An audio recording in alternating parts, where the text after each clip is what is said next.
Hello friends, આજે આપણે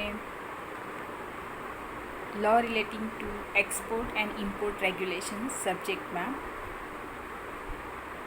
impact of regulation on economy topic પર વાત કરીશું. Impact of regulation in relation to what? That is in relation to the export and import. Export અને ઇમ્પોર્ટમાં regulation એટલે કે નીતિ, નિયમો, કાયદો, પેટા કાયદો, બરાબર, આ બધાની ઇમ્પેક્ટ ઇકોનોમી પર કેવી થશે એ વિષય પર syllabus topic 1.2 impact of regulation on economy. Okay, તો સૌપ્રથમ આપણે જોઈએ કે impact on export and import શાના બેઝિસ પર છે, બરાબર. તો એના માટે આપણે since independence, if V see that before independence there was no economic policy. In 1948 a policy was introduced which have so many restrictions.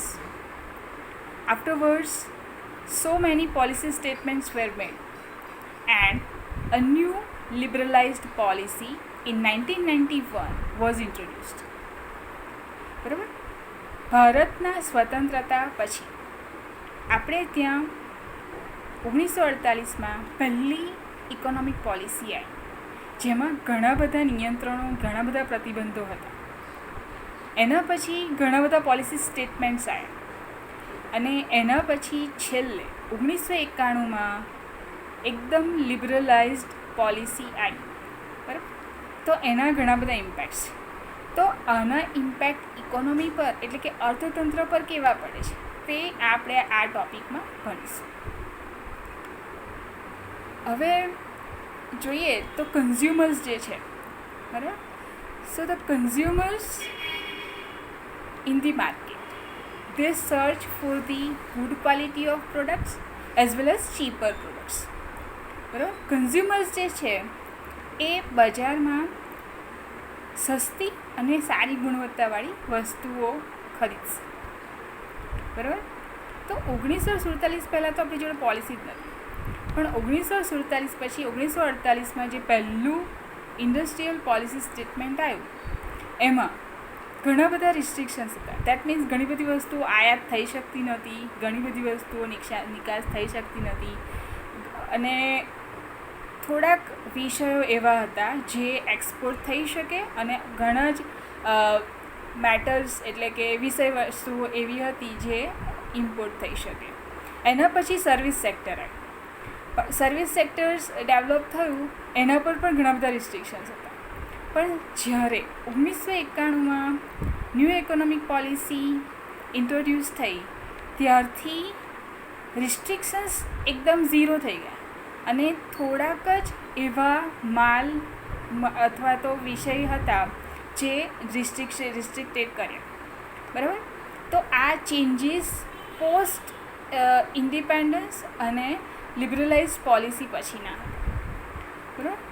So ultimately the rules, regulations, policies, legislation which have direct impact on the economy પર એ લોકો બધાનું direct impact છે. દાખલા તરીકે 1947 we have export import control act. આ એક્ટના કાયદાના નામમાં જ આપણને ખબર પડે છે કે એક્સપોર્ટ ઇમ્પોર્ટને કંટ્રોલ કરવાનું, અંકુશ કરવાનું, નિયંત્રણ કરવાનું, એનો સબ્જેક્ટ, એનો ઓબ્જેક્ટ જ આવું કે છે, બરાબર. એના પછી આ કાયદો રિપ્લેસ થઈ અને foreign trade development and regulation act 1992 આવ્યો, જે આ ન્યૂ ઇકોનોમિક પોલિસી પછી આવ્યો, બરાબર. તો આ પર્ટિક્યુલર એક્ટનો મેઇન પર્પઝ છે what? To develop foreign trade. Foreign trade includes both export as well as import. Okay, તો એક્સપોર્ટ અને ઇમ્પોર્ટ બંને થઈ રહ્યા છે. તો એને ડેવલપ કરવાનું અને એને રેગ્યુલેટ કરવાનું. ડેવલપ એવી રીતે કરવાનું કે એ આગળ વધે, બરાબર. એક્સપોર્ટ પણ આગળ વધે, ઇમ્પોર્ટ પણ આગળ વધે. જો ઇમ્પોર્ટ કરતાં એક્સપોર્ટ વધારે થાય કોઈ પણ કન્ટ્રીમાંથી, બરાબર, તો એ પર્ટિક્યુલર કન્ટ્રીનો ટ્રેડ સરપ્લસ થાય. હવે ટ્રેડ સરપ્લસ થાય એ ઇકોનોમી માટે બહુ પોઝિટિવ વસ્તુ છે. At the same time import વધે, કોઈ પણ કન્ટ્રીનો ઇમ્પોર્ટ વધે, ઓકે, એટલે કોઈ પણ કન્ટ્રીમાં ફોરેન કન્ટ્રીનું માલ સામાન, સેવાઓ અથવા તો ટેકનોલોજીની આયાત વધે તો એ ઇકોનોમી માટે નેગેટિવ ઇમ્પેક્ટ છે. હા, પણ એટલું આપણે યાદ રાખવું પડશે કે જ્યારે કેપિટલ ગુડ્સ, જે પ્લાન્ટ અથવા તો મશીનરીઝ છે જે પ્રોડક્ટિવિટી વધારશે, એવી વસ્તુઓનું જો આયાત વધશે તો that is good for that economy. તો આ એ ઇમ્પોર્ટન્ટ વસ્તુ છે. ઓકે, તો આપણે કરી રહ્યા હતા વાત કે 1991ની જે પોલિસી આવી એના પછી foreign trade development and regulation act 1992 આવ્યો, બરાબર, જે ફોરેન એક્સચેન્જ રેગ્યુલેશન એક્ટ 1973 જે રિપ્લેસ થઈ અને ફોરેન એક્સચેન્જ મેનેજમેન્ટ એક્ટ આવ્યો. ઓકે, તો આ બે મેઇન ઇમ્પોર્ટન્ટ એક્ટ્સ આવ્યા જેણે એક્સપોર્ટ અને ઇમ્પોર્ટમાં ઘણી બધી ઇમ્પ્રુવમેન્ટ લાવવા માટે આ બંને કાયદા જવાબદાર રહ્યા. તો એના માટે શું ચેન્જીસ થઈ શકે ઇકોનોમી પર, કાયદાઓનો, રેગ્યુલેશન્સનો શું ઇમ્પેક્ટ થઈ શકે એ જોઈએ. તો એના માટે સૌપ્રથમ તો decision influence the GDP, gross domestic product પર જે તે રેગ્યુલેશનની અસર પડે છે. Apart from this foreign exchange, બરાબર, એક્સપોર્ટ અથવા ઇમ્પોર્ટ જે તે રેગ્યુલેશન્સથી ઇન્ફ્લુઅન્સ હોય એના લીધે એક્સપોર્ટ અથવા ઇમ્પોર્ટ વધે છે, તેનાથી વિદેશી હુંડિયામણ પર એની અસર પડે છે. એના સિવાય બેંક રેટ્સ, ઇન્ટરેસ્ટ રેટ્સ, એના પણ ચેન્જીસ આવે છે. તો આ થયા બેઝિક ચેન્જીસ, બરાબર. તો જ્યારે કન્ઝ્યુમર ગ્લોબલ માર્કેટમાં, એટલે 1991ની પોલિસી પછી આપણે જોયું કે ઘણી બધી વસ્તુઓ એને માર્કેટમાં અવેલેબલ છે, બરાબર, અને બહારની કન્ટ્રી એટલે કે ફોરેન કન્ટ્રીઝ જે ભારતના માર્કેટમાં માલ મૂકે છે એ માલ સસ્તો હોવાથી કન્ઝ્યુમર એ ખરીદવા અટ્રેક્ટ થશે. કેમ કે ભારતનો માલ એને મોંઘો પડી શકે. તો at the same time it shall be the duty of the state to reduce various duties so that the production can be sold on the lower prices. If the export increases, then the import, it is considered as trade surplus. જો આયાત કરતાં નિકાસ વધે દેશની તો એને trade surplus કહેવાય, બરાબર. સો at that time the flow of fund from the foreign countries to India increases, so that will improve the economy of the country. Apart from this, it will increase the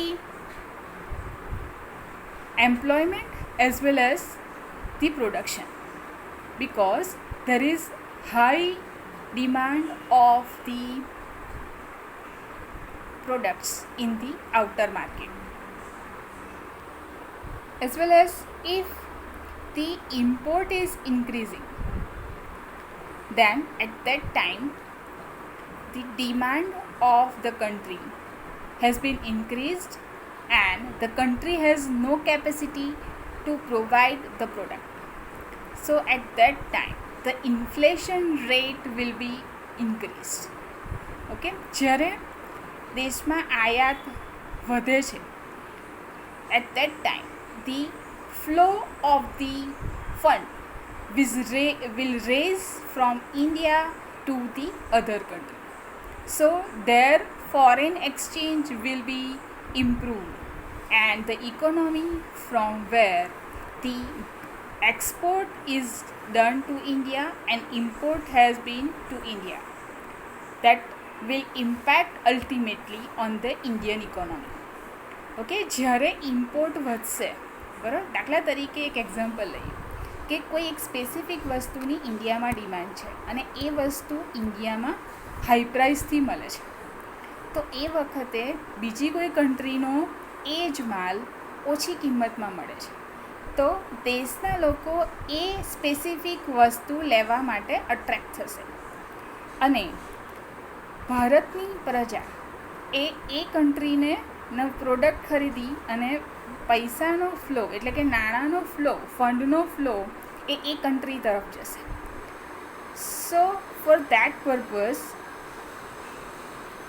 it is important that the flow of the fund can remain in India, so that the export should be more. બરાબર, તો પૈસાનો flow ત્યાં જશે, બરાબર, અને import વધારે છે, export નથી, બરાબર, તો at that time inflation rate વધશે. ઇન્ફ્લેશન રેટ વધશે એટલે દેશમાં વસ્તુઓ મોંઘી મળશે. વસ્તુઓ મોંઘી મળશે એટલે એમ્પ્લોયમેન્ટમાં, પ્રોડક્શનમાં કંપનીએ વધારે પે કરવું પડશે. સો અલ્ટિમેટલી આ નેગેટિવ પોઈન્ટ છે. ઓકે, હા, અપાર્ટ ફ્રોમ ધીસ કે કદાચ જો ઇમ્પોર્ટ કેપિટલ ગુડ્સનું થાય, જે પ્લાન્ટ એન્ડ મશીનરીઝ છે, એ પ્લાન્ટ એન્ડ મશીનરીઝનું આયાત વધારે થાય, એનો મતલબ શું કે પ્લાન્ટ એન્ડ મશીનરી આયાત એ જ કારણથી કરવી પડે છે જ્યારે ઇન્ડિયામાં એ સ્પેસિફિક પ્લાન્ટ એન્ડ મશીનરી એટલે કે કેપિટલ ગુડ્સ એટલા ક્વોલિટીવાળા નથી જે ઇન્ટરનેશનલ સ્ટાન્ડર્ડ્સને ફોલો કરી શકે. જેમ કે ફોરેન ટ્રેડ પોલિસીમાં સ્પેસિફાઈ કર્યું છે કે એ જે તે વસ્તુઓ જે ઇન્ડિયાની બહાર એક્સપોર્ટ થાય છે, એ એક્સપોર્ટ થાય ત્યારે એની ક્વોલિટી મેન્ટેન થવી જોઈએ. તો એ ક્વોલિટી મેન્ટેન થવા માટે કેપિટલ ગુડ્સનું ક્વોલિટી એ સ્પેસિફિકેશન એનું ફોરેન ટ્રેડ પોલિસી અંતર્ગત એની ક્વોલિટી ડિસાઇડ થાય છે. તો એ ક્વોલિટી પ્રમાણે માલ વેચાવો જોઈએ. સો if the import of the capital goods is done more, then it is good for the economy, and that will make more production, and the more production may lead to sell as well as export. Okay, so ultimately there is a high level impact of any particular regulation, rule, any legislation, bylaws have impact, as well as on the basis of Foreign Trade Development and Regulation Act, we have foreign trade policy for the 5 years. It is also amended if it is required from time to time, so that the foreign trade policy provides various norms for the export and import. Apart from this, the new economic policy and the foreign trade policy, there is also provide the handbook for the foreign trade policy.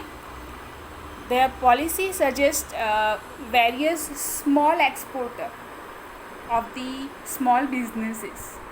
Sometimes it may be the cottage business, cottage industries like લઘુ ઉદ્યોગો, ગૃહ ઉદ્યોગો, બરાબર, જે ગૃહ ઉદ્યોગો છે એ લોકોને જે ફોરેન ટ્રેડ પોલિસી અંતર્ગત Director General of Foreign Trade, which provides the facilitation for the purpose of exporting various products from the cottage industries. So this is a positive aspect, which is the decision has been taken in the foreign trade policy. Okay, so right now it is not like that any single product has remained without the consideration of export. That means any person who is wishing to export their product or service or technology, they are free. because the economic policy 1991 is liberalized, only few products are restricted. Apart from this, all other products can be exported, but the condition is the quality should be maintained and there should be a cheaper price on that. Okay, and that is facilitated by the foreign trade policy, and the officials are always ready to serve the people who are willing to export. So right now, from the restrictions to the facilitation, this is the change due to the various rules and the policy. So the policy, rules and regulations have big impact on the export import, and ultimately if the export import has either increased or decreased, that have ultimate impact on the economy of the country. Thank you.